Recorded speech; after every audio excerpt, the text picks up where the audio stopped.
In this first part of the course, I want to look at the first reading in your course pack, which is taken from an edited collection by David Morgan, who interestingly is a scholar of art. So I think this fundamentally denotes a different approach to religion than you'll often find with religious studies scholars. So he's much more attuned to the visual, for instance, than a lot of traditional religious studies academics.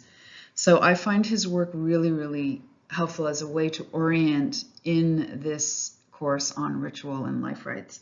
So I just want to turn to page 3 of the course pack. I'm using the pagination from the actual course pack, not the article itself. So right at the beginning here in the introduction, he says, the academic study of religion in the modern West has been shaped by the idea that a religion is what someone believes, which consists of a discrete subjective experience of assent to propositions concerning the origin of the cosmos, the nature of humanity, the existence of deities, and the purpose of life. When seeking to understand a religion, scholars have long tended to ask, what are its teachings?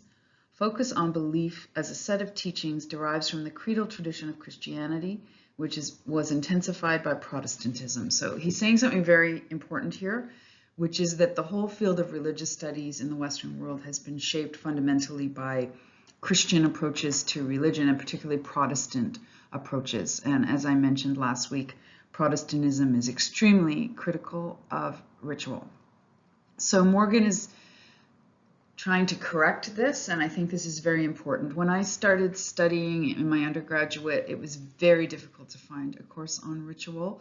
It was considered the poor cousin of theology and philosophy, and I find that very interesting when I look back. It was held in a kind of contempt. Now that's really changing fundamentally. So if you attend religious studies conferences now, there are whole sections on the material practice of religion and the focus on what people actually do and how they practice rather than just what they believe. Another very important aspect of religion that Morgan highlights on page 5 is the idea that we build up this relationship to religion and ritual over time, often from our childhoods, and it goes into the distant past to the point where we may be not even able to remember when we were taught these things. So on page 5, he talks about how a child would practice with their family. They would have meals together, maybe prayers were said over dinner, and so on. And so as he says at the bottom of page 5, all of this is the slow sedimentary practice of belief built up over the course of his life and inflected with feeling towards his family and friends and community, endlessly repeated, tirelessly educating the ear, the eye, the palate, the body scheme of postures and gesture.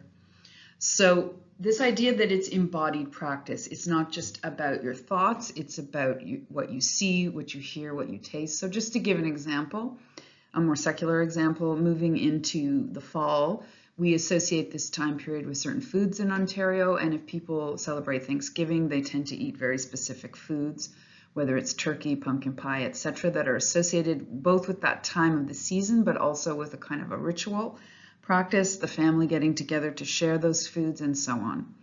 So Morgan's making a very important point here that's correcting this overemphasis within religious studies on just belief.